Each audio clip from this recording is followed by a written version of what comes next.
አንዲት እናት የገዛ ጤነኛ ልጇን በየቀኑ መርዛማ መድኃኒት እየመገበች ጥርሶቿ እንዲረግፉና በዊልቸር እንድትሄድ አድርጋለች ብላችሁ ታምኑኛላችሁ? እቺ እናት እንደዚህ ለማድረግ ምን ያነሳሳት ይመስላችኋል? የገንዘብ ፍቅሯ ነበር። ነገር ግን የዚች ልጅ ስቃይ በደም የተጨማለቀና አስፈሪ ፍጻሜ ይኖረዋል ብሎ ማንም አልገመተም ነበር። ታሪካችን የሚጀምረው ዲዲ ብላንቻርድ የተባለች ሴት እያሳየን ነው። በመንደር ውስጥ ዝቅተኛ ገቢ ያላት ለልጇ የምትኖር ምስኪን እናት ትመስል ነበር። የዲዲ ትክክለኛ ፎቶ ይህንን ይመስላል። ነገር ግን እውነታው ሌላ ነበር። ዲዲ ሙናቼዝ ሳይንድሮም ባይ ፕሮክሲ በሚባል ከባድ የአእምሮ በሽታ የተጠቃች ሴት ነበረች። ይህ በሽታ ያለባቸው ሰዎች ደግሞ ስራ መስራት አይፈልጉም። በአቋራጭ መንገድ በሰው ስቃይ መኖር ምርጫቸው ነበር። በአጭሩ ዘመናዊ ለማይበሉት።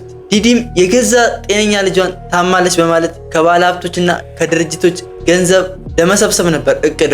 የዲዲ ልጅ ጂፕስ ትባላለች። የጂፕስ ትክክለኛ ፎቶ ደግሞ ይህንን ይመስላል። እቺ ምስኪን ልጅ እናቷ እየሸረበች ያለችውን አሰቃቂ ሴራ ጭራሽ አታውቅም ነበር። ዲዲ ይቺን ጤነኛ ልጇን ወደ እውነተኛ በሽተኛ ለመቀየር ጨካኝ እቅድ ማውጣት ጀመረች። ልጅቷ ሳታውቅ በምትመራው ምግብና በምትጠጣው ነገር ውስጥ ከባድ አደገኛ መድኃኒቶችን በየቀኑ እየደባለቀች ትሰጣት ነበር። ቀን በቀን ልጅቷ ይህንን መርዛማ መድኃኒት ወደ ሰውነቷ ታስገባለች። የጂፕስ ጤና በከፍተኛ ሁኔታ መዛባት ጀመረ። በፊት በደንብ የምትራመድ ልጅ በዚህ መድኃኒት ምክንያት እግሮቿ መታዘዙን ላቃታቸው። ራሷን ችላ አቆምም ሰው ደግፏት ምናምን በዊልቸር ነበር የምትንቀሳቀሰው። ይሄ እናቷ መሰጣት አደገኛ መድኃኒት እግሮቿን ብቻ አልነበረም የጎዱት። የጂፕሲ ጥርሶች መበስበስና በየቀኑ አንዳንድ ጥርሶች መርገፍ ጀመሩ። ዲዲ ግን ልጇ በዚህ ሁኔታ እየተሰቃየች እያየች ይበልጥ ትደሰት ነበር። ልጇ ጂፕስ ወደ ሆስፒታል እንድትወስዳት በለቅሶ ብትለምናትም የዲዲ ምላሽ ግን ጩኸቷን ችላ ማለት ብቻ ነበር። ምንም አይነት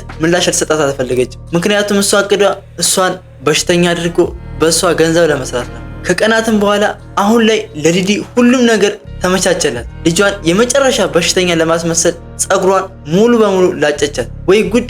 ገንዘብ እኮ የማይሰራው ነገር የለም። ዲዲ የተለያዩ ባለሀብቶች ጋር ድርጅቶች ጋር እየሄደች ልጄ ከተወለደች ጀምሮ በካንሰርና በተለያዩ በሽታዎች እየማቀቀች ነው። እስከዛሬ ድረስ ብቻዬን ተሰቃየው፣ እባካችሁ እርዱኝ እያለች ማልቀስ ጀመረች። የልጅቷን ሁኔታ ያዩ ሰዎች ልባቸው ተነካ። ድርጅቶቹና ባለሀብቶቹ ተረባርበው ዘመናዊ ነፃ ቤትና እና ለልጅቷ ማሳከሚያ የሚሆን በጣም ብዙ ገንዘብ አሰባስበው ሰጧት። ነገር ግን ዲዲ የተሰጣትን ገንዘብ ልጇን ለማሳከም ሳይሆን ራሷን እያደላደለች ለመቀመጥ ነበር የተጠቀመችበት። አስቡት እስቲ ሰው የገዛ ልጁን ታማሚ አስመስሎ ከድህነት ለመውጣት በሱ ሲጠቀም። ዲዲ ይህንን ነገር ወጥታ ለድርጅቶች ከተናገረች በኋላ ህዝቦች፣ የተለያዩ ሰዎች፣ ጎረቤቶቿ ልጅቷን ለመጠየቅ ሲመጡ እሷ አሁን ማውራት አትችልም፣ ደክሟታል፣ አሟታል እያለች ከበሩ ላይ ነበር የምትመልሳቸው። ጂፕስ ይህን ሁላ ጉድ ዊልቸር ላይ ሆና በዝምታ ትመለከት ነበር። ከእናቷ ስቃይ ለማምለጥም አንድ መንገድ አሰበች። ጂፕስ እናቷ ስተኛ ጠብቃ ኢንተርኔት ላይ ከዚህ ችግሯ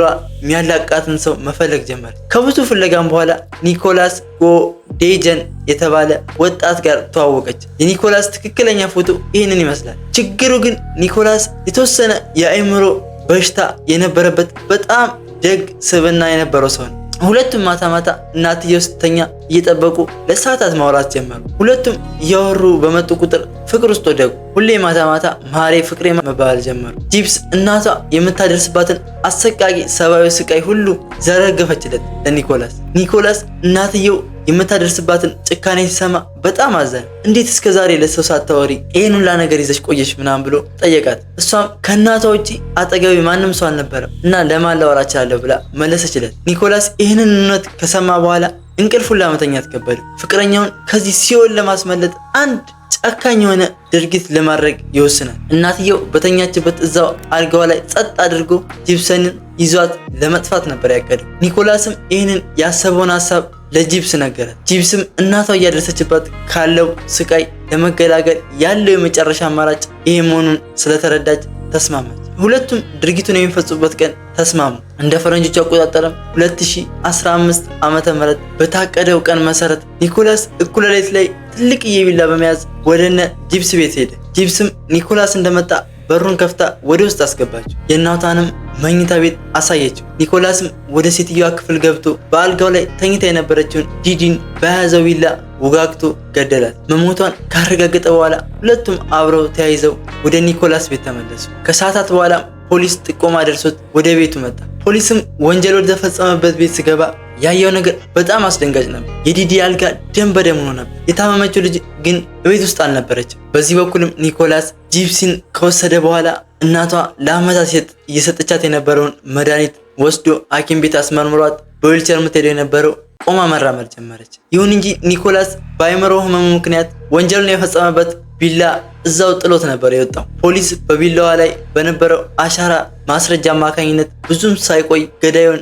ኒኮላስ እና ጂፕሲን በቁጥጥር ስር አዋላቸው። ሁለቱም ወንጀሉን ማመናቸውን ተከትሎ ፍርድ ቤት ቀረቡ። ዳኛውም በጂፕሲ ላይ የ10 ዓመት እስራት ሲፈርድባት እናትየውን የገደላትን ኒኮላስ ላይ ደግሞ የእድሜ ልክ እስራት ፈረደበት። ግን ውድ ተመልካቾች ታሪኩ እዚህ ላይ አላበቃም። ጂፕሲ በቅርቡ ከእስር ቤት ተፈታለች። አሁን ላይ ትልቅ የሶሻል ሚዲያ ተጽዕኖ ፈጣሪ በመሆን በሚሊዮኖች የሚቆጠሩ ተከታዮችና ከፍተኛ ገንዘብ እያገኘች ነው። አሁን ያለችበት ደረጃ በፎቶ ይህንን ይመስላል። ውድ የቡስካ ቤተሰቦች የዛሬ እውነተኛ ታሪካችን ይህንን ይመስል ነበር። ከዚህ ታሪክ ትልቅ ትምህርት እንዳገኛችሁ ተስፋ አደርጋለሁ። እናንተስ ስለዚህ ታሪክ ያላችሁን ሀሳብ አስተያየት ኮሜንት ላይ አጋሩኝ። ቪዲዮውን ላይክ፣ ሼር፣ ሰብስክራይብ ማድረግ እንዳይረሳ። በቀጣይ በሌላ እውነተኛ ታሪክ እስከምንገናኝ ድረስ በያላችሁበት ሰላማችሁ ይብዛል። ቻው፣ እወዳችኋለሁ። ባይ ባይ።